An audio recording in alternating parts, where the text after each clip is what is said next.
Alright, in a series of short videos, I will show you how we go from this to chainmail rings. The first thing we do, put our wire in our vise on a little mandrel, take our loose end, put it in the drill. This is our mandrel that we will be spinning our rings up on. Then after we've spun it up on here, we pull it off. And repeat the process a few times depending on how many you need. Once we have all our coils made up, we got all these nasty ends. You gotta trim those flush. Just like that. Then what we're gonna do, I'm not gonna film it because it's pretty loud, is we've got this big old fancy thing. It's just a fancy ring cutter basically. It takes little thin jeweler saw blades. These little guys right here. 10 thou thick. Let's hook up to this here. Variable frequency drive basically. Controls the voltage of DC motor so I can control the RPM. Feed the coil through this little V-notch here. Right there.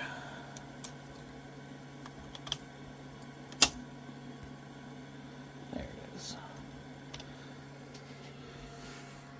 Rings fall into there. Got the little coolant pump here.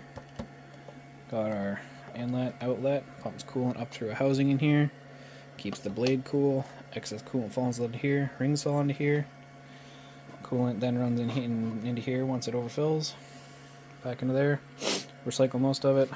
This bucket will probably last me my lifetime.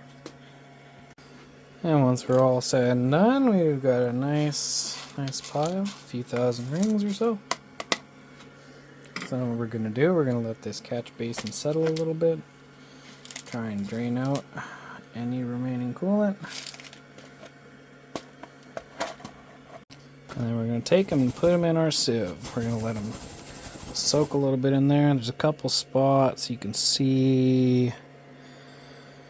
Actually, you can't see any. There's a couple ends where the saw doesn't cut all the way through. So there's a few chunks in here. There's one right there.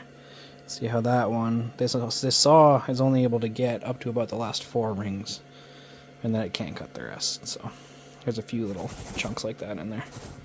Then probably about my favorite part, once they're relatively dry, we get rid of the paper towel, and we go inside and we rinse them all off to get all the remaining coolant off of them, just so they're decently cleaned. And then I'll show you what they look like after that. And here's what they look like when they're all cleaned up. And now they're ready for me to take them out of here, let them dry completely, use them on some projects.